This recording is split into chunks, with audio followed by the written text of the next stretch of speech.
we are Carlotta, and then Gisella and Isabella, and we are from Bay Area Italian Events. We are the promoters, and we really hope you will enjoy this first class and to keep on following us. Okay, so Rosetta, is your turn. Okay, I know I have two cameras set up. So there's one on the side of me, so where my computer is. So if you see me sort of turning, it's because I'm looking at the computer. And I know I need to look at the camera in front, but hopefully this will work out. It's the first time that we're doing this. I was wondering if maybe we could just take a minute, if you could just introduce yourself so I know who they are. And I wanted to know if anybody had a chance to knead any of the dough. So you can start playing as I'm playing along. So can you maybe quickly say your name and where you're from? Yeah, we're Katie and Luigi. We're in Mountain View. His family's from Salerno, and we have dough. This is Luigi, Daria, and I'm Katie. And hi. Good. Go ahead. Hi, can you see me? This is Renata Pagliaro. Can you hear me? I can hear you, but I'm not sure which one. Let's see. I'm the one on the right. Can you see me? Putting it up? Yes. Yeah. Hi. Hi. Hi. So both of my parents are from near Cosenza, and I'm first generation. I live in Rancho Murrieta, which is just outside of Sacramento. And I remember, I was just telling my girlfriend Karen, how did my mom get the strength to knead? She used to knead things like it was nobody's business, and it's hard. So glad to be here. Okay, well, and that's what I want to, also hear about it. Some of the issues that you have. Okay, who else do we have? Hi. Oh, is someone else going? Hi, Lauren and David. We did not make the dough in advance. Sorry. That's okay. Long day. We're working more days than we ever have before. I wanted to know also, because if all of you had made it ahead of time, and you were comfortable with it, and I would skip that step. So that was one of the reasons. But since some of you haven't made it, I'm quickly going to show you how I need it. Okay. Thank you. Okay. Next one. Hi, I'm Alana. I'm Lauren's sister in a different home right now. Okay. Joining. Nice to meet you. And I also did not make my dough ahead of time. Okay, no, that's good. Okay. Who else do we have? Hi, this is Karen. Hi, Karen. Hi, I'm in Del Mar area in San Diego, and I did make the dough. Oh, great. Okay. And I don't know why my picture, can you see me? yes, I can see you. Oh, okay. No? No, Karen, I can't see you. Do you have your video off, the camera? Yes, I must. I was terrified to see myself today. Don't worry about it, but I can hear you. As long as you guys can see me, that's There I am. Yay! fine. Okay. And anybody else? Oh, hi, I'm Cami. Okay. I was talking, and I'm sorry, my security is on from a prior meeting I had, so I have to exit out in order to see me, but I don't look great, so it's fine. Okay, don't worry about it. I just wanted to know who was attending, and if I knew any of you, or if you were any of my students, or if you were across the country, just to know where you come from. But Yeah. don't worry about it. Okay, well, I did make the the dough, and I live in the Bay Area. Okay, great. Welcome. And Thank you. Susanna. Susanna? Hi. Susanna and Sabrina. We're from Vacaville, but my dad was born in Vericato, and so we have a lot of family still there. Okay. We're So first generation. we gotta make sure you learn how to make those fusilli. Oh, I a little bit do. I want my daughter and I are obsessed with pasta grannies, and we've been practicing. So we've got our dough. We're ready. Okay, great. Okay, and who else? Is that it? Hi, no, this is Keelan. Hello. Hi, Keelan. The East Coast, so. Oh, wow. Okay. Yeah. Great, welcome. Thank you. Yeah, I dough, but I have my ingredients, so I'm looking forward to making. Okay. Yeah. Okay, is there anybody else, or we met everybody? Okay, are we ready then? I'm gonna go ahead and then start with kneading the dough. Okay, so I think some of you should have had the recipe that we emailed. I'm kneading right now some semola rimacinata, which is durum wheat, and this is the flour that I use. Okay, which is Central Milling, and they are in Petaluma here. And it's organic durum wheat and works really, really well. I've been using it since they came out with it a couple of years ago. But if you have durum wheat from Italy or from someone else, that's fine too. A lot of these shapes are typically done with durum wheat in southern Italy, but I also needed a little bit of dough, regular flour. So either if you used flour or durum wheat, these shapes will work great. And as far as the flour that I use for regular unbleached all-purpose flour, it's also from Central Milling. Here we can buy it at Costco. I don't know if you guys can buy it at your Costco. Can you guys see it where I'm placing things? Because I don't have, can you put my screen on? Sorry. I have the computer on the side, so I'm tending to lean and turn on the side. But if I can just see maybe what they're seeing on that camera, so I can make sure. Yeah, Rosetta, we can see everything. Don't worry. You can see it? Okay. Yeah. Okay, so these are the flours, okay, that I'm using today. And so what I did here, I put the flour in the bowl. I put it here so it's easier for you to see it. You could also do this on a table, but I tend to do it in a bowl. And I'm just gonna put in the water. So I weighted 200 grams. And it's pretty much 2 to 1, okay? So 200 grams to 100 mil or 100 grams of water. But you see the way I knead, I will hold back, okay? So sometimes you might not need it. Sometimes it will be fine with, let's say 95 rather than 100. And some days you might need a little bit more. It has a lot to do with the temperature, the age of your flour. But the way I knead it, the way my mom taught me, I learned how to do it this way when I was 9, is I sort of add a little bit of the water and I start mixing it in. So I'm not pouring it in all at once, okay? So I'm sort of, you can see, sort of shaggy, like, okay? And then I'll just keep on adding more and just keep on doing this. And just most of the time it takes it off. But as I said, by doing it this way, I have a better idea if maybe I don't need those last, let's say, last tablespoon. When I learned to make dough and I was 9 years old, I have to tell you the story. My mom said, make sure you don't make it too wet. I was a kid. It was the first time, of course, no recipes. Everything was by feeling. And guess what? I ended up making it too wet. And then she was sort of, getting upset with me. And I still remember to this day, my aunt came down and she says, what's going on? She says, oh, she made it too wet. I told her not to make it wet because when you make it wet, then it's really hard to incorporate more flour. And I still remember the lecture I got. And my aunt was like, well, she's only 9, she's learning. Anyway, but I remember to this day. So I always tend to err on the drier side, okay? Because it's easier to work in a little bit of water than to work in if you make it too wet and you have to work in more flour, okay? So I am gonna stop at this point. So I have maybe a teaspoon in here left, okay? But it feels right to me, so I don't wanna put any more.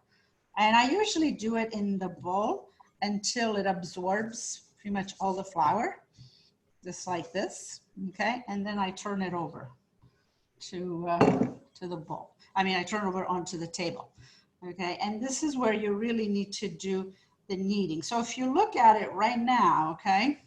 See, it's kind of, let's see if this camera can show you. I don't know, is it the right angle?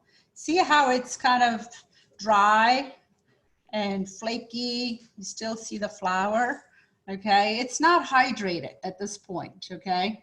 If you were to stop. So I'm just gonna keep on kneading.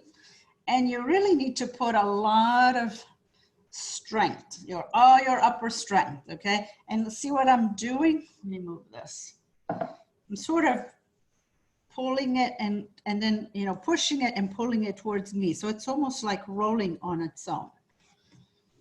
Okay, so you can see how it's a stiff dough. Okay, this is not a wet dough at all. Just gonna clean my hands. And if you've noticed when I was doing it in the bowl, I always knead with just one hand. And again, it's one of those things that stayed with me because my mom always says, keep one hand clean. So you have one hand that's available to grab something. So in the bowl, I'm always doing it pretty much with one hand. At this point, if you had a large amount, you could go with two, okay? Same technique, but this is a small amount. So it's hard to use both hands. But if I had a larger amount, you would do this motion. Same motion, see what I'm doing? Sort of turn it and roll it, but it's hard since it's small. So I've only kneaded it maybe, what, not even a minute, okay? But I want to show you already. See how it's already starting to look smooth? Okay, so if I do this for another 5 minutes, okay, it'll start looking the way I want it. Okay, so I knead it a little bit before. Now I'm gonna go and start working with that one. But you see, it's already getting pretty smooth. You guys, can you see that? Yes. Okay, so you saw the difference from, you know, the beginning. And the more you do it, again, you know, you're developing the gluten and it's gonna get, this is gonna get really silky smooth. And after you let it rest for about 30 minutes, you'll see it, how easy it is to stretch. Okay, so I'm just going to, I'm going to stop here because I know we want to play with the dough. Okay, but again, I'll show you the one that I kneaded. So if you can see this close up, it's still not as smooth as I want it. Okay, this will require at least another good 5 minutes or so of kneading. You could probably even go more if you want it. So this is the one that I kneaded about half an hour ago, right before we started. Okay, so what you want to do, let's say I'm not going to finish this, but I'm still going to wrap this, and we can maybe take a look at it once I'm done. I'm just going to put it in Saran wrap, or if you don't want to use, you know, Saran wrap, you can do what my grandmother used to do, is just take the bowl and turn it over and let it rest under the bowl. Okay, that will work too. So this is the one that I kneaded before, and I'm just going to show you a little bit. See what this looks like? Wow. I mean, it's super smooth. It's silky like, okay? So this is what you want. What I tend to see most of the time is people don't knead it long enough, or it's too dry, and then, you know, starts falling apart. It almost looks flaky like when they try to roll it out. So you need to make sure that you do need that. You knead it and then let it rest. Because as you let it rest, it relaxes and then it's easier to roll it out. So, and this was, I did a batch with regular flour, okay? Same thing. You can see, see this one, I left it that it needed a little bit more kneading. You see that? You see kind of that little rough patches a little bit? Okay, but it's still fully hydrated, okay? But I'm gonna show you, I just needed a little bit more. And even this one, see that? It's completely smooth, silky dough. But it's a tough, a stiff dough, okay? See, when I pinch it, it's not wet. It doesn't stick on my hands or anything, okay? And needs to be, you know, this stiff because we're gonna shape it with our hands and we're not gonna use any flour at all, okay? You'll see all the shapes that I'm gonna demonstrate. I've got flour on my hands. I want to get it off, but I think it's okay. We don't use any flour at all. And you need to make sure that you don't have any flour on your board. Because if you do have flour, when you start rolling out this pasta, it will just slide. And then it makes it more challenging to roll it out. And I feel like I need to go wash my hands because I've got a little bit of the flour, but I think we'll be okay.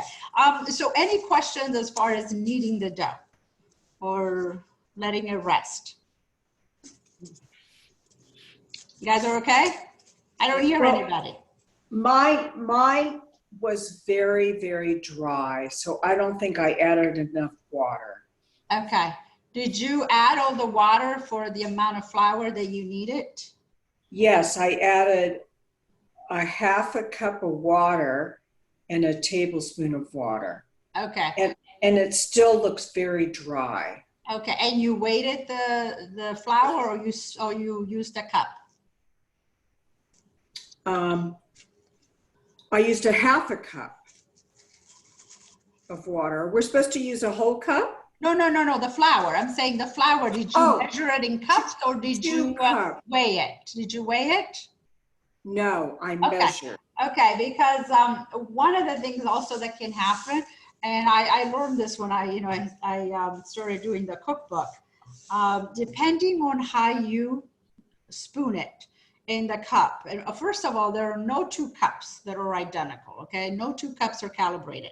And I found this out as I said, when I was doing my dessert cookbook, because one cup was made in Germany, one was made, I think, in China, one was in the US. No three were identical.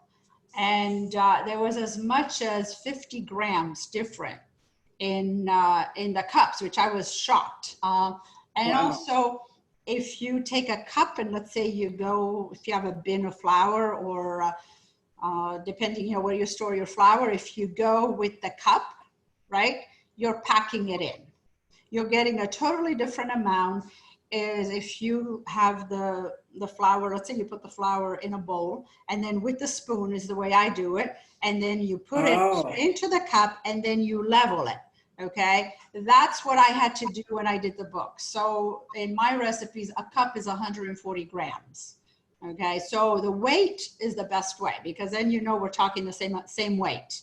Okay, we're talking weights. But if you don't weigh it, and depending, as I said, how you put in the flour and how you level that, you can be off a little bit. So that's why I wanted you also to see. Okay, and that's why I also said it's a guideline, the water, because depending on the temperature, the brand, the humidity, it can also affect it. So you need to have a feel for this is enough or this is not enough. So if yours is dry, the easiest thing to do is get your hands wet if you want to get that dough that you have, okay, and put some water in a bowl. I have a little bowl here, okay, and just get your hands wet, just like that, okay. And you might have to put a little bit more, and then just work it into the dough until, as you need it, you get a stiff dough, but but it's fully hydrated. You're not seeing those flakes, because I think that's what you're seeing. You're seeing flour-like, right? Yes. Initially, like before I started kneading it, when I took it out of the bowl. Okay. Okay. Thank you. See if you can work in some water to get to the point where it's hydrated. But while I'm talking and maybe moving on to the shape, see if you can knead it more so that it looks smooth the way it should, and then you can hopefully you can play along with it. Okay. Any other questions as far as the dough or the kneading? Oh, question. I have a question here. What about when you let the dough rest? Does it matter if you put it in the fridge or leave it out? Like, is it? I leave it at room temperature. So either like I did, that you put it under saran wrap, or under, something that it's sealed. Okay. So you got to make sure that it's tight. Okay. Because if you expose it to air, what happens is it develops a skin. I call it a crust, but it's like a skin. And then it makes it very, very difficult to shape it. And I'm going to do some on purpose while we're shaping it. If you run into that, sort of the similar technique, you kind of get your hands wet a little bit and you can work it out. But it's really hard to get it out, once it develops that. So you don't need to put it in the fridge. If the question was if you need to put it in the fridge. Now, if you want to make it today and then use it tomorrow, I've tested it with 24 hours. 24 hours, it does fine. In fact, I have a little piece here that I was playing around. I made some shapes, and this has been in there, but this is the durum wheat. It's been in the fridge for two days, and it still looks great. Regular flour tends to oxidize, so it starts changing color. So you'll see it after a day, it'll start looking a little tan color, like not as white. But the semolina doesn't tend to do that as much. So this was the one, again, that I needed just, a couple minutes ago. Okay, and I'm just gonna go at it. I'll show you how even this one is super smooth, and we'll probably can use it even in the class. Okay. Rosetta, And you see what I'm doing? I'm really putting a lot of pressure, a lot of strength to do this. Okay. Rosetta, question. If you put it in the refrigerator until tomorrow morning, for example, do you take it out until it comes to room temperature? Yes, yes. Otherwise, it's too stiff. Okay. And you're not going to be able to do, what we'll do now. But you see this one? This was the one I just needed. Okay. Just a few minutes ago, and just relaxed a little bit, and you can see how smooth and silky it is. Okay. So this is what you want it to look like when you're ready to shape. So I'm going to use the one that I needed it. I think it was around 5 o'clock. Okay, so we're going to start with the easiest shape, okay? But I think what you really need to master before you do any of these is really how to stretch it, how to roll the dough. And what I always tell my students is take a small amount, okay? Even this one, I'm going to show you for first timer especially, take a small amount, because if you take a large amount, what tends to happen, if you take too long to roll it out, again, it dries and then it forms a skin, okay? So watch how quickly I'm gonna roll it out. See that? See how really nice this dough rolls out? What tends to happen, I'm just gonna undo this again, okay? I'm gonna do it on purpose. Most people do this and they go really slow. And if they have a large amount, it takes them a long time. But you see what I'm doing? It's not doing anything. I'm not pressing, okay? And it just sits there. So really apply pressure, but at the same time, you're stretching it. See what I'm doing? I'm applying pressure, but I'm stretching it out. So this is a technique. I think this is what most people have a challenge with, because a lot of my students can't get it to, to shape it into a rope that is even. A lot of them will tend to do more of this, okay? And they end up with this, all these, see all these little dimple-like? So practice, I don't know, are you guys practicing? Mm-hmm. Well, Yes. I'm gonna even this out, okay? Okay, so the easiest things to make, I think, are the cavatelli.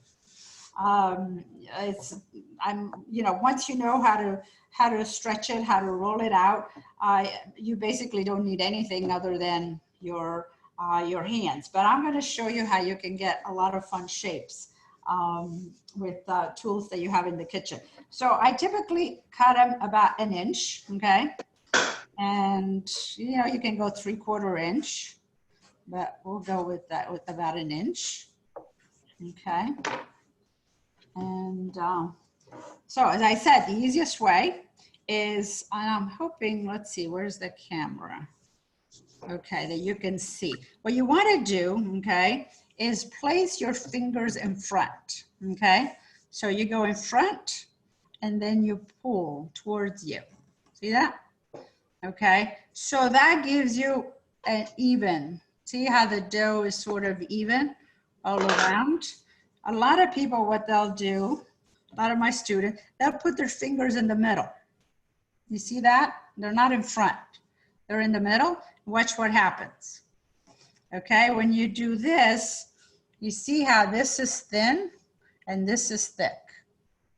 Okay, so it's not gonna cook the same. It's not gonna cook even. This is gonna take a lot longer to cook.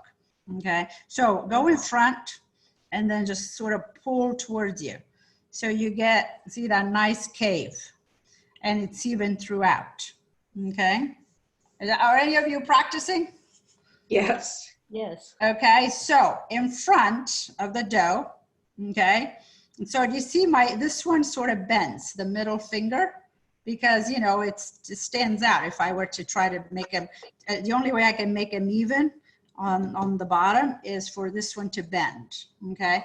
And then you go in front, and then you push and pull, okay? Now, if you have long fingernails, you can't, it's hard to do it because your nails are going in rather than, you know, the tips of your fingers. So if you have long nails, I'll show you different ways you can do it with a knife. But to make this dough, ideally, you don't want nails or long nails. Okay, so I'm just gonna do a few more. Are they able to see both cameras? Yes. Okay, okay, I didn't know which camera. Okay. Okay, so this is sort of the simple version of cavatelli, okay? Then you can play, if you have a gnocchi board, okay? Same thing, go in front and you pull, okay? And you get that. You get the ridges, okay? You can have a lot of fun with this shape, okay? I grabbed all sorts of things that I had in my kitchen, and I'll show you how you get a different shapes for all of them, okay? So these are just, they're dusters or graters, okay? And you just go in the back of it, okay? And see this one you get, let's see, where's the camera? Oops. You get like little ridges.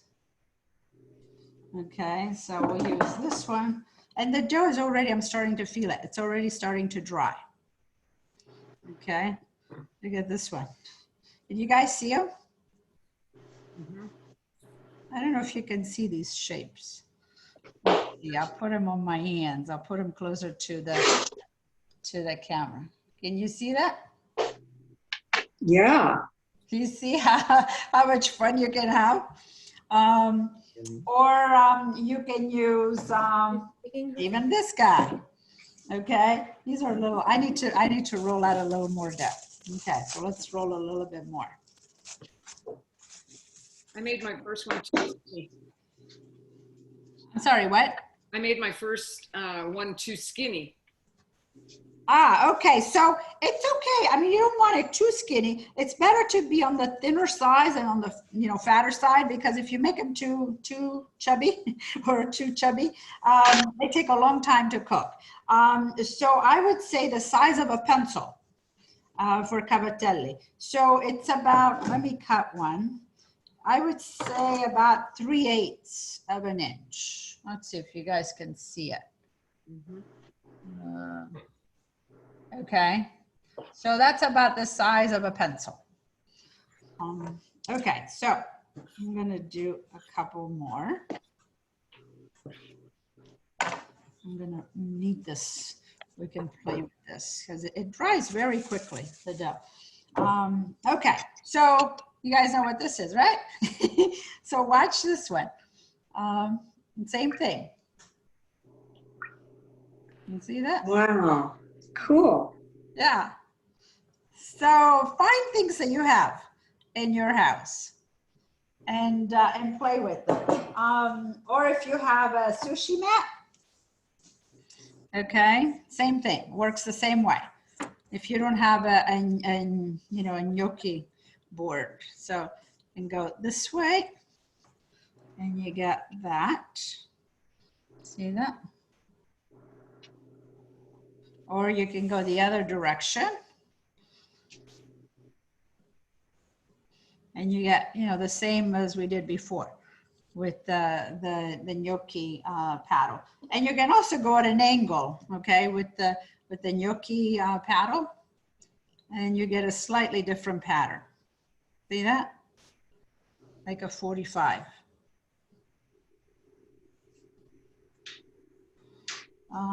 Let's see, is there any others? I think this is all I have. But it just gives you an idea of all the, the different shapes. This is the simplest way, okay? This is the way, my mom makes them, which is just using your fingers. Oh, with the knife, okay? So let's say you can't make them with, if you don't have no, this was if you have long nails, okay? So you can actually use a knife to do it, okay? So the same thing, you would just go with the knife like that, and you let it curl on its own, okay? So then my dough is already drying, okay? Rosetta. Yeah. So, Isabella, there is a question. Before cooking this, should we let this dry out or cook right away? I typically will make it and cook it, but you can let it go a couple of hours, it's fine. But if you go longer, if it doesn't cook well. I ran experiments where I let it dry like 6 hours, 8 hours over a day, 2 days, and there's just, I could not find anything that worked. So the best thing to do is to make it, and when you're done, if you can't cook it within the next couple of hours, is freeze it. And the way I do it is I will put it on a cookie sheet and sprinkle a little bit of flour, and then just place it on top and put it in the freezer. And once it's frozen, then you kind of loosen them up and you put them in a container or a Ziploc bag. That will work. But letting it dry a day or 8 hours just doesn't cook right. Okay, I'm just going to do the last one. Okay. Okay. Oh, you can also make them really tiny. Okay, so they do this in Calabria and in Sardinia. Okay, in Calabria, by the Crotone area, they make these, and they call them covatelli. And in Sardinia, they call them malloreddus, or some people know them as gnocchetti sardi. So same thing, but they're really tiny. Okay, so they're like... Rosetta, a question from Elena. What if our dough is very sticky? I am having trouble getting it to roll with my fingers when attempting the shape you are doing. If it's too sticky, if it's too wet, you can't shape any of this dough, okay, because it will stick. So the best thing is trying to work in more flour so that you end up with, more of a stiff dough. The other thing is if you're pressing too hard, you could also drag it quite a bit, but I don't think that's the issue. It sounds like it's more like the dough is wet, right? It's sticky and wet. Remember what I said, that if it's too wet, it's hard to shape any of these pastas. So you're better to err on the dry side than on the wet side. Okay, so these are the tiny, see, same thing, but smaller, okay? And you can make these longer. Okay, remember what I said, if it dries, that it's starting to get a little dry, just get your hands a little wet, a little humid, not a lot, okay? But see, the dough is not sticking, okay? So there's another shape that we do, that I also have it in the book. And these are relatives from Basilicata made these. That's where we learned them from. But the editor really liked this pasta shape and she wanted me to include it. So it's not a traditional pasta of Calabria, but we've made it in our family. So these, you cut them longer, okay? So they're more like 3 inches, and you use all your fingers, this one, okay? So let's see if I can work closer here. Okay, so same thing. You go in front, and you pull towards you, and see, you end up with what we call scorze di fagiolini, or bean pods, or empty bean pods, okay? So they look like beans, like, when you shell beans, and you're left with the bean pod, okay? So that's what these are. So in front, press, just like you did the cavatelli, except these are twice as long.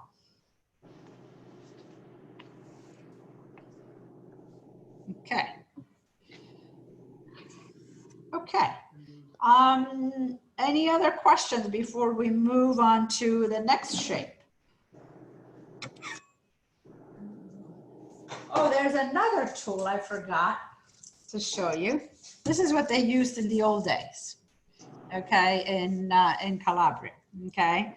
And they used it to make gnocchi, or, you know, again, a cavatelli similar, where they wanted to have ridges. So you can see it's similar, okay? Even to a, like if you have a sushi, you know, sushi mat, they look very similar. It gives you the same pattern.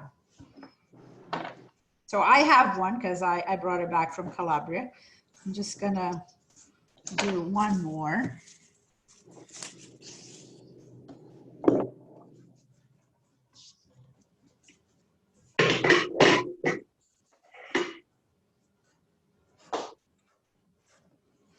So same thing. Let's see which camera. I'll go here. Maybe it's easier to see it here. Okay. No, you can't see me. Okay. See that? And you get those nice big ridges. Oops. And if you go the other direction, okay, this is a little guy, you get the long lines. See that? So these in Calabria, they use them also to make the Christmas, you know, the turdilli or canaricoli, depending on how you call them. That looks like a gnocchi, you know, the shape. So that's what they use it for. So, okay. I'm going to move these out of the way. Okay. And we'll move on to the next shape. Okay. So the next shape, again, this is where it really comes in that you need to be good at, you know, rolling it out. Because what we're going to do is we're going to stretch this even further than we did for the cavatelli, more like a spaghetti, okay? So I grew up with these, and my mom used to make them, and she called them fettuccini. And then when I went to Tuscany, I had them, and they called them pici. I go, oh, that's a fettuccini. I'm like, but, you know, of course, no one knew about in Calabria. So, so Tuscany, I think, got recognized for that. But it's basically doing exactly what I did before, but I'm doing it much thinner. See that? And it looks like a thick spaghetti. Okay. So they call them pici, pinci, or as I said, my mom called them fettuccini. So these, I have them also in the book. But again, you're just rolling it out into a thick spaghetti. And you can make them as long as you want, but, you know, typically I would say, you know, 12 inches or so. Okay, that's what those are. And using the same techniques, you know, a thick spaghetti, you can make the pasta. This is a pasta that it's made in Sardinia, and they're called lorighitas. Okay, and it looks like a little bracelet. Okay, this one, the thinner the better. Okay, so about 10 inches is typically what I cut them. You can, you know, you can do them short. You'll see why. See, where's the camera? So you wrap it around your fingers, okay? And I pinch, and then you hold it and you twist. And you, oops, mine broke this first one. Okay, I'll do another one. Do another one.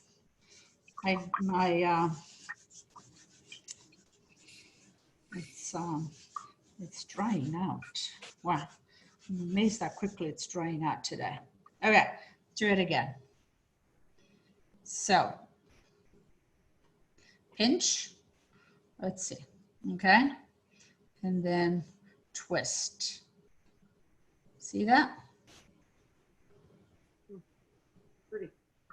Put it here. Have you guys seen this one before? Yeah. Okay, I'll do a couple more.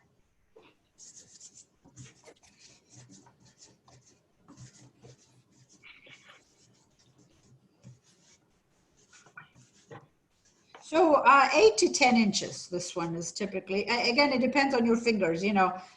You might need to go 8 inches. If it's 10 or a little longer, then you just do what I did. You just pinch it, okay? So just think, I don't know. Can you guys see it? I'm trying to see where to put my hands, where the camera is. Okay, see how I pinch it? And then I'm just twisting it. And you get a little bracelet. Okay. You can also make the same shape, a thin spaghetti-like, and make them look like gemelli or twins. And let's see. So just fold it and then twist it. I made this one a little too long, but you see, same thing. And then let's see. I'm just gonna cut it. Okay. So you get that. You've seen this one as dried pasta. Yeah, could you do that one again? Okay, so do the thin spaghetti, okay? And then I fold it. Let's see, can you watch here? Or are you looking at this camera? Yes. Side? So you just twist it. Oh, See twist that? it. Yeah. And then typically I chop the ends off and it stays. See how it stays? And once it dries, it stays. This is pretty. Okay. Okay. Okay, let's move on to the next shape. We're gonna do, we're gonna move to Puglia now. We're gonna do orecchiette. Okay.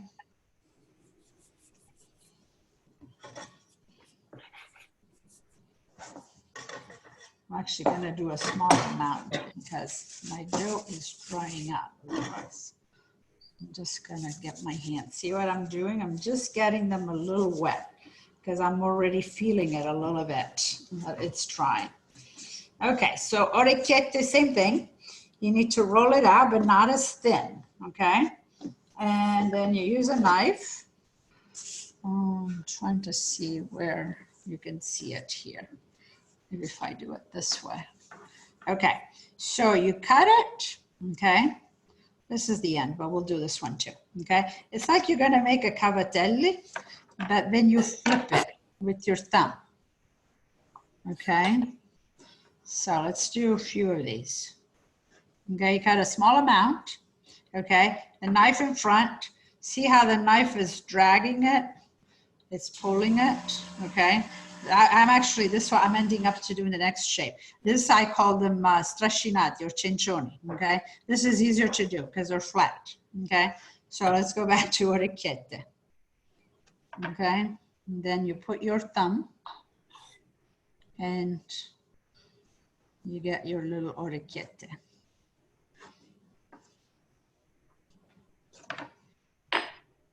So do you see what it looks like, how you get that roughness? You guys see that?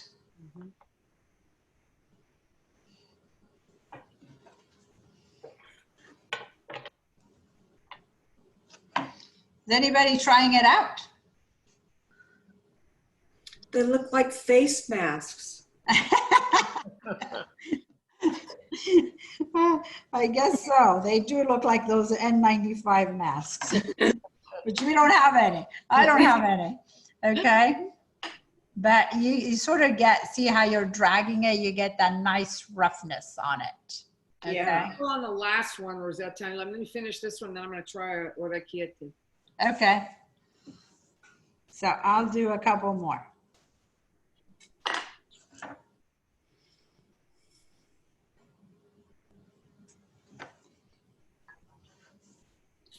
And you can make these or even really big if you want. Let's see, I need a bigger dough. They call them orecchioni. Have you ever gone to Bari Vecchia, where the ladies make them outside their homes? they make the small ones, but they use a different technique, which I haven't mastered it. They are so fast. But if you do it thicker, you know, the rope, rather than what I showed you, you end up with a much bigger one. So it's, as they call it, an orecchione. So you'll see ends up being much bigger. See that? Compared to the little guys. See that? Can I see you do it, how you shape it around the knife again? Please. Okay. This is the bigger one, okay? But I can go back to the little one. Okay, see how it's like you're making like a cavatelli, okay? But the knife needs to go all the way. Otherwise you end up with a really thick edge. And then you just use your thumb to flip it over. If you don't go all the way, I know I've seen a lot of people, what happens is, I'll show you. Okay, let's say I leave it here, okay? See how you get this thick edge? Even though you flip it, but see, it's got a really thick edge on this side. So again, just like the cavatelli, you want to get both edges to be the same. So you want to use the knife and pull it all the way until you get to the other side. Okay, so when you turn it, see, it's pretty even all around.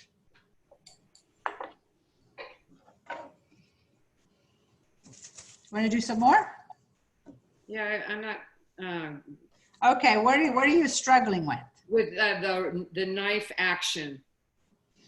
Okay. Yeah. Let's do some more. Okay.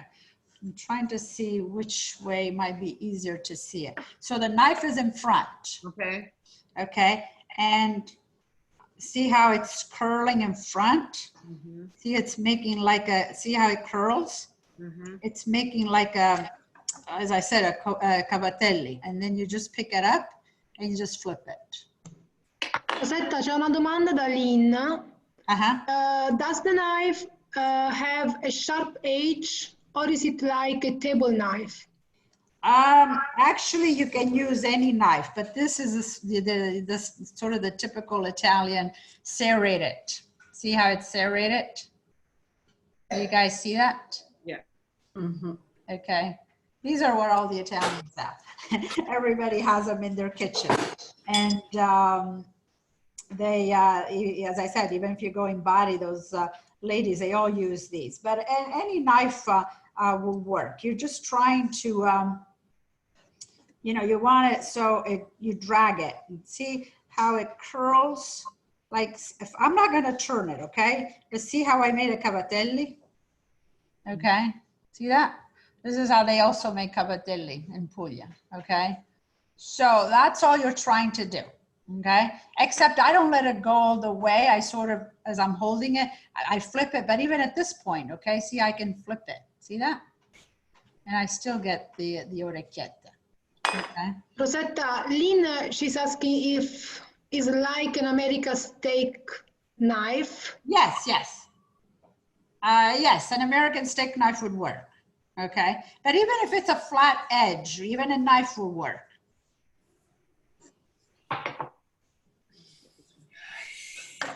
But steak knives would work well. Yeah. Okay. I'll do a few more, and then we'll move on to the next next shape. These take a little bit of practice. Okay. So the one I started doing at the beginning, those are like strascinati. They call them cincioni, and those you sort of hold it. See, I'm dragging it, the knife, but you hold the dough. See what it's happening? See that? I'm dragging it, okay? So you stretch it out. So this one, I stretched it. I held it a little too much, okay? But let's do another one, okay? So you hold it, and then you use the knife to stretch it. See that? So you're just dragging it. And that's the actual pasta? That's the shape of the pasta? Yeah, yeah. Nata? Yeah, you might have seen them, you know, they sell them even dry. They call them cincioni. I've seen them call them strascinati, or Isabella, you're from Puglia, right? Yes. What do they call them? The last one is Trascinati. Yeah. I wrote the name in the chat. Okay. You can Yeah, see that's typically what they're called. And strascinati means something you stretched. You stretched, you dragged. Yeah. So another shape that they do in Puglia, sort of similar technique, okay, is their olive leaves. Okay, so this is the way I do it. So you roll out a little bit of dough, okay? Same thing with the knife, okay? And you hold it. Let's see. I have to see where to go. Let's and you can even pinch it, okay? Depending on the size of you want to make the leaf, okay? So, but you want it a little pointy, so you sort of get the shape of the leaf. Okay, same thing, okay? Except, you know, I'm holding it and dragging it. Okay, see that? Oops, where are we? And you get like a leaf. You can flatten it out. Okay, these are called foglie di ulivo. I'm just gonna do some more and drying out on me. Okay.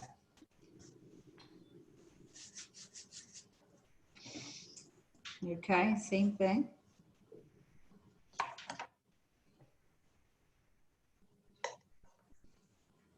Let's do a few more.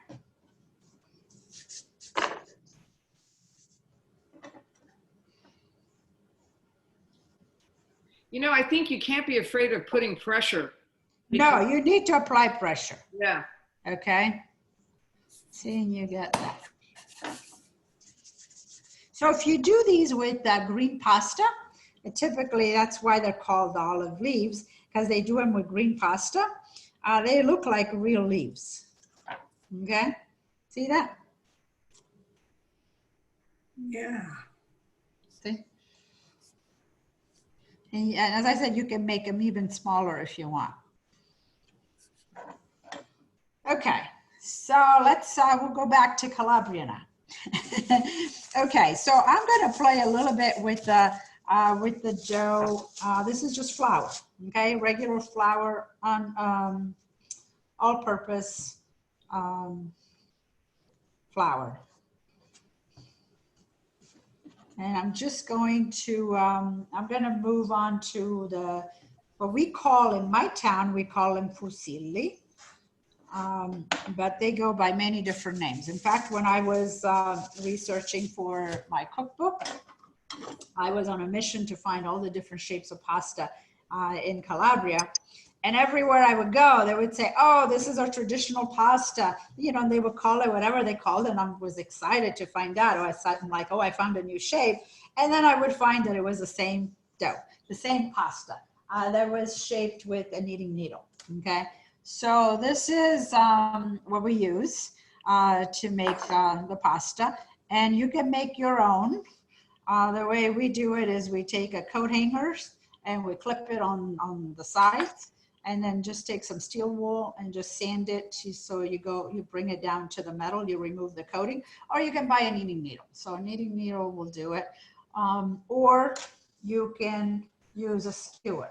Okay, it's hard to find long skewers, but this is a skewer, so you can see it's pointing. Okay, so the only thing I've done is I've just taken the tip so you don't poke yourself, but this will work too. So I'll show you with both. Okay, so what we do here, I'm just going to move this out of the way as it's drying. Okay, is we're going to again do the same thing. We're going to roll it into a rope, about also a little thicker than a pencil, but not much more. Now, if you make them thicker, then you're going to have to stretch them out longer, or you can make them shorter and a little thicker. And I'll show you both, okay? So about 3 inches or so, okay? Let's see, I need to cover this also, because it's drying on me. Okay, so watch how I do this, and I'm hoping you guys can see it You can't get it. You're on camera. Okay. Okay. So I put the knitting needle in the middle. Okay. But I don't pinch it. I don't do anything. Okay. It's almost all the way.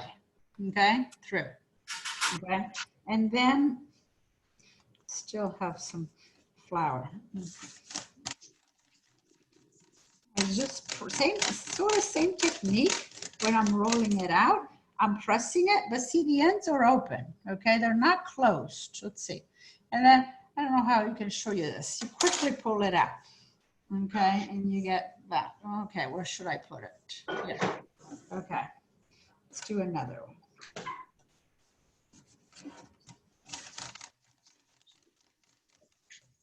So this, I think, is the most challenging one. Okay. See how the ends are not closed? Okay, they're open. Okay, and then you sort of have to go like this really quick. See that? And I pull it out. Okay. Now, what tends to happen the first time, and I tell my students, you have to make a lot of these, okay, to really get good at it. I would say you need to make at least 20 or 30 of them. They end up pressing too hard, and so they squeeze it. So I'll do one on purpose, okay? I'll try to imitate sort of what a lot of them do the first time, okay? And they press it too hard. So this is what they end up with. See how it's really tight and squeezed, okay? And what happens is, as I pull it out, this one wasn't bad. Okay, I have to do a better job of squeezing it. It still came out perfect. Okay, I'm gonna do one more. They sort of gather together, okay? Trying to mess it up. I'm just gonna press on it, okay? Okay, so see how it's kind of squeezed, okay, on the knitting needle? So it's not gonna come out like the ones I did. And this is typically what happens, see? It gets squished like that, okay? And it's okay. So gently pull it out, okay? And by the time you cook them, they actually turn out fine. So don't worry if yours end up looking like that, okay? It takes practice. That's what it boils down with this pasta shape. But I'm gonna show you different ways that you can shape this. You can do little guys, short ones, which they do in Puglia. Okay, they do it really short, and they even do 2 at a time. We have a friend who's from Puglia, and she showed me how she makes it when I learned orecchiette. And Isabella can probably tell you about this. They call them maritati. Oops, my dough is drying out. You can see if it dries out, it slips out easily. Okay, see, they're short, just like that. And they mix these with orecchiette. Okay, so they'll do this with orecchiette together. It's a dish that, as I said, oh, where did I go? They call it maritati. So you might want to practice with just, start with the short ones. Rather than going, with the long ones. So just cut them like that, okay? And I'll just do one. This is a long skewers, okay? And if it's just one, probably you just use one hand, okay? See, and you end up with, almost looks like I guess a ziti like, but you see you have the hole, okay? And it's short, okay? And then you can go, a little longer. I'm going to make this one a little longer. Okay. See these, when it's this length, it slips right out. See that? I don't have to do anything. And then there's another technique that they shape them. So in Calabria, a lot of places they call it macaroni al ferretto. But I found them in other places, they call them imparrettati. And then if you go in the Vibo area, they call them filet, okay? And they shape the fillet also similar to the next shape that I'm going to show you, which they do in Sicily, which are bucciati. I'm working with, as you can see, it's the same, this is flour rather than the semola, but typically the bucciati, we would make it with semola. But I'll just show you the technique. Okay, this I think is the easiest way to do the bucciati. This is the way we do them when I do culinary tours in Sicily. And so I'm going to go close to the camera. Okay, so you just wrap it around like 4 or 5 loops about, okay, just like that. Okay, and then you just go back and forth with your hand, see, and you get that. Okay, let's do another one. And you can make them longer. Okay. And I'm going to show you a different technique to do this. Okay. It's like that. If you guys want to make some, practice along. Just go back and forth with your hand. See that? Okay. We can go back, let's see, we can go back to the semola if we want. Okay.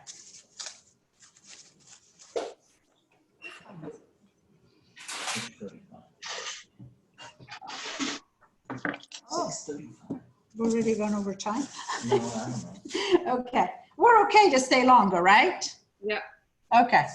I know I was supposed to do this in an hour, but I took up time with kneading the dough. But I think it's critical that you know how to knead the dough and what the texture of the dough should be like. Okay, so I've gone back to the semola. So I just want to show you a different way that you can also make the bucciati or the filet. Okay, so with using, see if you guys can see it. Okay, you just see what I'm doing? You just push this along and same thing. Okay. So different technique, but I think the way I learned in Sicily, I find it easier for my students to do it. Okay. So you can leave it like that, it's a little thicker, or you can roll it out a little bit more. So you end up with same. Okay. So these would be the filet or bucciati. Okay, let's see. I'm trying to see what other shape. Oh, so as far as how when I make these, okay, the fusilli or the macaroni ferretto, typically what I'll do is I'll put them right next to each other. Okay, just like that. Okay, so it helps if you have another person, but this is how we do it. Okay, and then you would just have another row there. You guys see that? Okay. Mm-hmm. And then when you're done, whether it's an hour or 2 hours, I said, you just, lift them up and you put them in boiling salted water. If you want to do them ahead, I would freeze them. You don't need the kitchen towel. You can just put them on a cookie sheet or with some parchment paper, a little bit of flour, and you freeze them just like this, okay? And then once they're frozen, they're like rods. You can literally pick them up and put them in a Ziploc or a container, and that works fine too. So, okay, I think I've covered pretty much all the shapes. Is there any other shape or anything you can think of?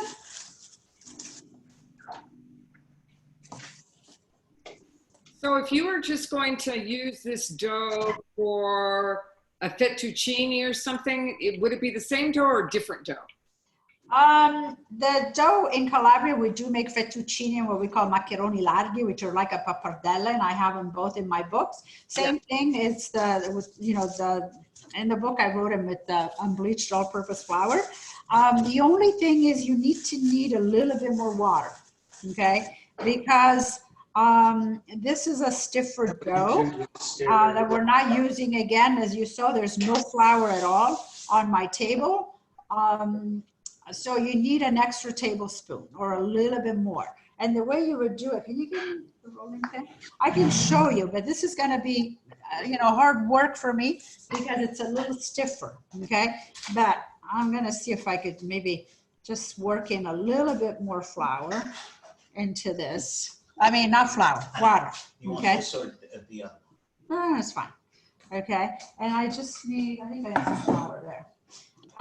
So you would just shape it into, let's say, you had a ball. This is a small ball, so it's not going to be a big roll, but I'll show you the technique the way I learned from my mom, okay? And you just use a rolling pin. Now this is small that I might not be able to show you how we wrap it around, but when it's initially when it's pretty thick, you sort of just use the rolling pin, okay? And I turn it. See, I'm turning it like 90 degrees. Just keep on doing this. And the reason why you want it a little softer is because I can stretch this, but this is a lot more work, okay? So just a little bit more water. So you just keep on doing this, okay? And if this was a large amount, it would already start, being a bigger circle that when you get it to this thickness about, okay, you start wrapping it around, okay? I'll put a little bit of, you wrap it around the rolling pin. You see what I'm doing? Mm-hmm. Okay, and then you just keep on, again, this is small, so it's really hard, but same technique. Just keep on doing that. Just keep on doing that, and it'll end up, stretching.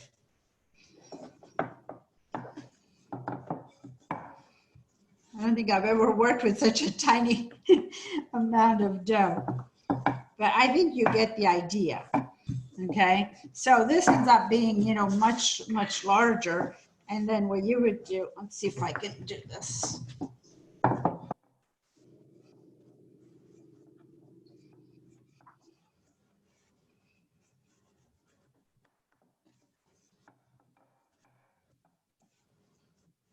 Now, remember, this doesn't have any eggs, okay? So if you're gonna make like the lagani, like in my book, there's a recipe for lagani and ceci, which is tagliatelle-like and chickpeas, or as I said, the wider ones, you need to leave it thicker, okay? Because you don't have any eggs. The eggs is what really binds it, that you can go paper thin. If you've ever done pasta with eggs, you roll it out as thin that you can see your hand, okay? You can actually see the wood on the board. You can't do that when you're working only with flour and water, okay? If you try to do it that thin, it will fall apart, okay? So you can see what I'm talking about. The technique is the same. This is small and it's hard to show you, but when you get it to the, the right thickness, then you would just, this is about where I would stop, okay? Which is much thicker than if I were to do it, pasta with egg, okay? And this is typically what we would do. Do you mind getting me a knife? And then you would just fold it, okay? Like that. And then you would cut it. And I'll show you. So this is going to have a sort of a nice bite, just like all this pasta does, okay? Because it's much thicker. And then you would just cut it. See, just like that. And you can go, these would be what we call the lagani, okay? It's like that. Or you could go the wide ones that are like that. And these are in my book, and we call these maccheroni larghi, okay? These are really, really good. See, they're white. Let's see, the camera's here, so I'll move them here, okay? Oh. So you see the difference, these versus, those. But that's the technique, except as I said, I was working with a really small amount of dough. So it was hard to, you know, to roll it out, but yeah, I'll do these. But you can make them, you know, as skinny as you like. And these are a little skinny, but they're much thicker. So remember, don't try to laminate it. You know, go on the pasta machine and go to number 6 or the last one, because this will fall apart because it has no egg in it, okay? So it needs to have, they're thicker. They're more like, it's closer to like, I don't know if you've ever had pasta alla chitarra, like, but it's a thicker, thicker dough. So, okay, any other questions? One last question is, how long would you cook, for example, the cavatelli? I don't imagine you'd want them al dente, so what do you think?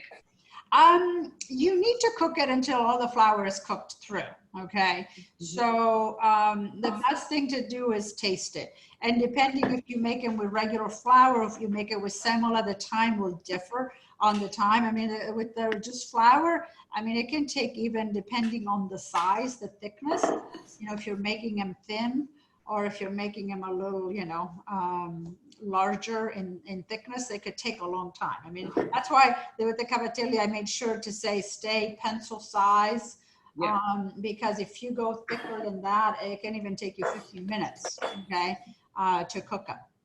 Okay. So I would say taste it. With flour only, usually at 10 minutes, you can start tasting it. It cooks more like dried pasta. Okay. Rather than if you're used to pasta with egg. Again, you know, being really thin, that cooks right away within a couple of minutes. This one, keep in mind, is the thickness.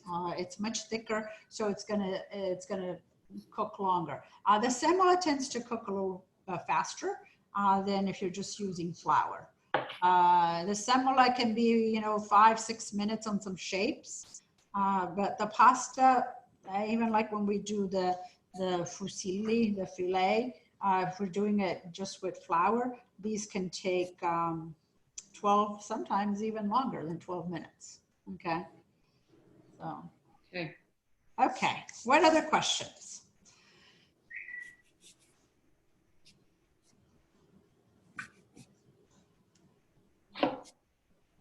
No other questions?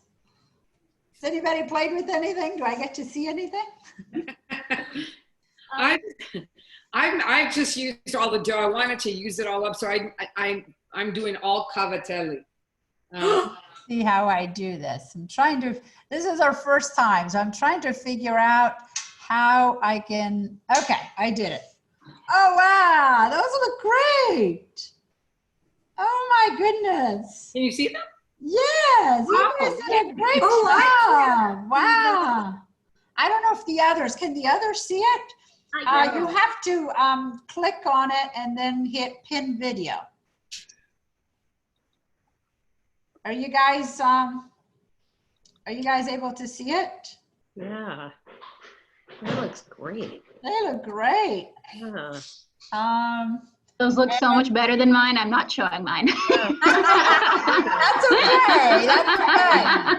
That's what this is all about. You know, it's for you to learn and ask questions.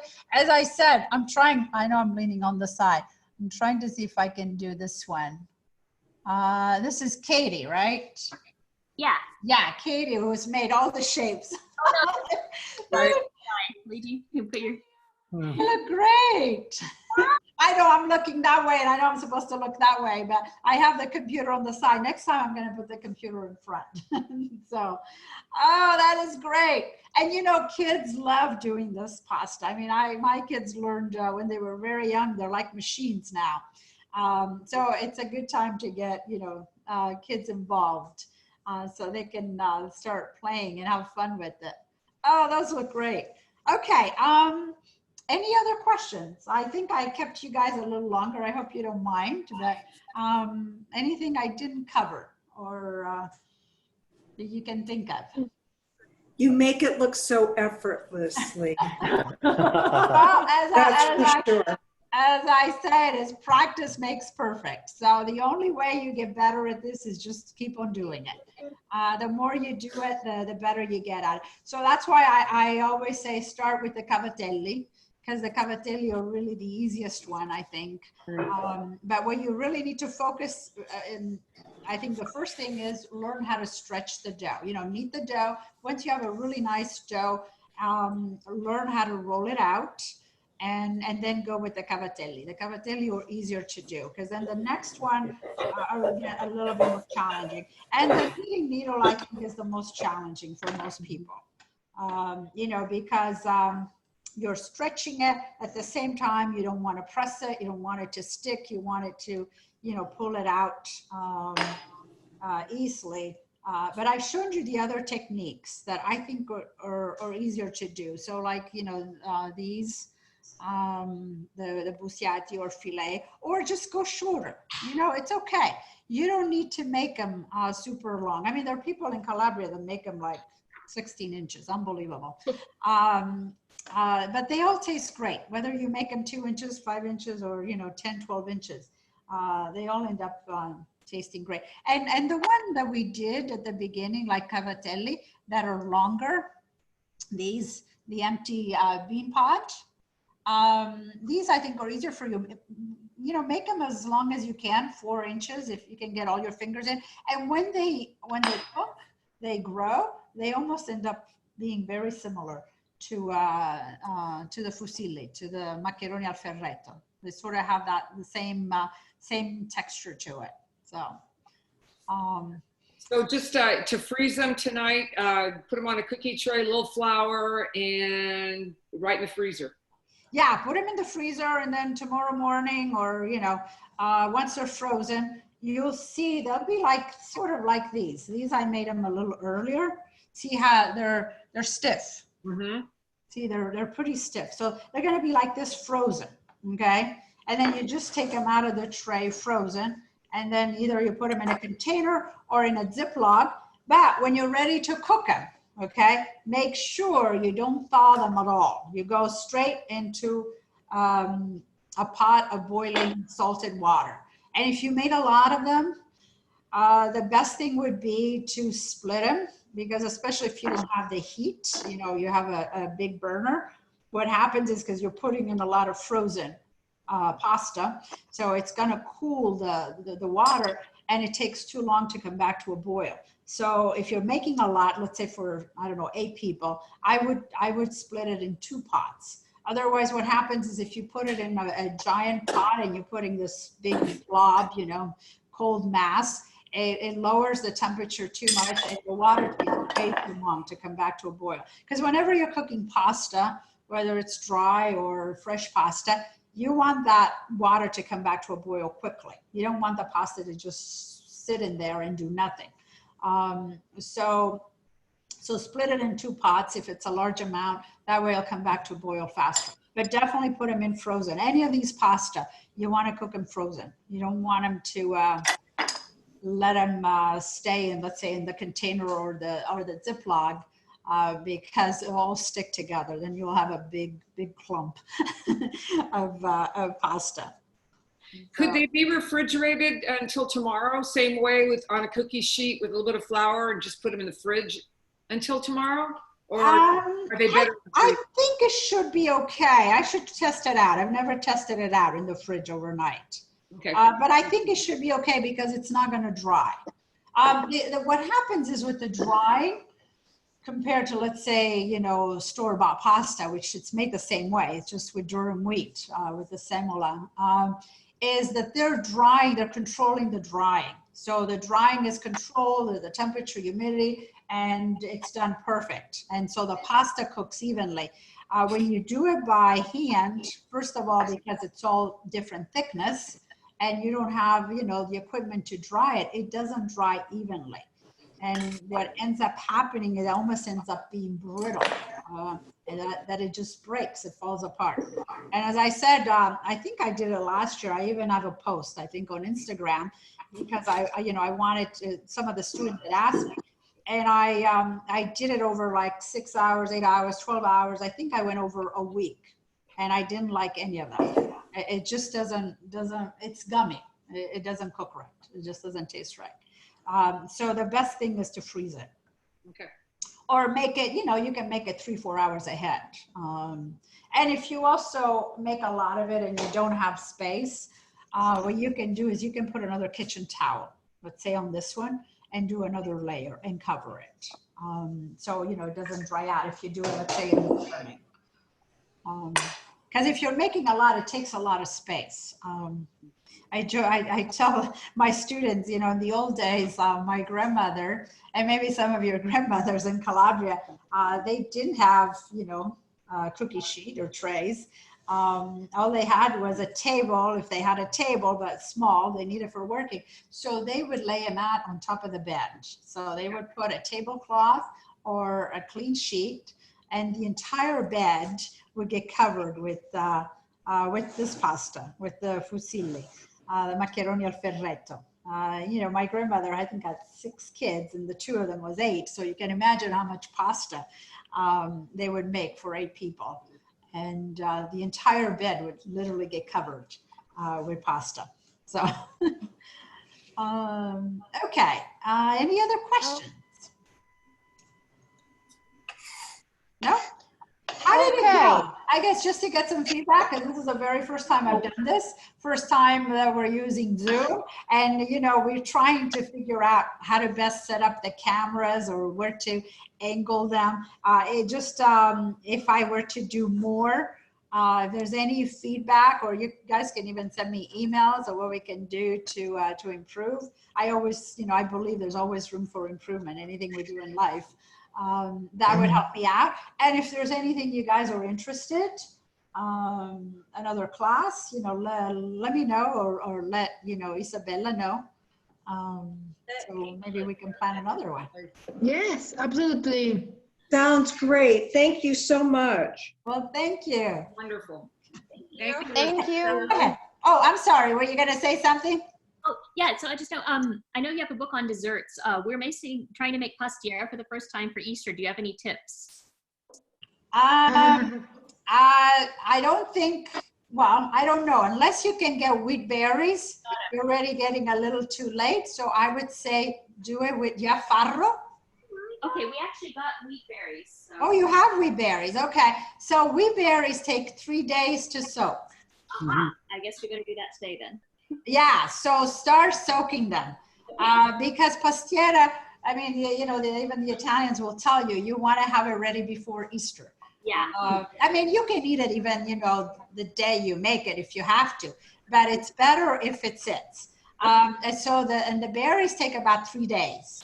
Okay, so start soaking them today, and you should be ready. And I was going to say, if you didn't have wheat berries, then you could use farro, and farro, of course, you know, cooks quickly, 45 minutes, and you're basically done. So, and the recipe, it's a great recipe. So if you just follow exactly how it's written, you shouldn't have any issue with it. So let me know if you make it. Post a picture. Definitely. Can I have this? Okay. So any other questions? Oh. Rosetta, I'm sorry. When you're making the fusilli, especially when we're making them for a big crowd, is it necessary to keep them covered, like as you go along, or is it fine for them to get dry? I missed something that you said. Is it okay to keep what? No, when we make the fusilli, we're making them for a big crowd. We always, my aunts would make a big deal about covering them as we go along. Is that a necessary part to keep them moist, or is it okay for them to get a little bit of dry? Remember we talked about the drying not even. Remember I said if you're making a lot of them, I would cover them. Okay, I'm sorry, I missed that part. Yeah, and then, so remember when I was talking about the tray, because I said if you don't have enough trays or cookie sheets and all that, you can put another towel on top of this and put another layer, or if they're gonna sit for a while, then put another layer, because that uneven drying is what causes them not to cook, you know, the way they should be. Okay, thank you, sorry, I missed that. Yeah, okay. And any other questions? Very much fun. Thank you, Rosetta. Oh, thank you. Thank you. Thank you for Grazie. joining me. As I said, next time I'll put the computer in front because I know I'm always doing this. I'm leaning because I put the computer on my side. So,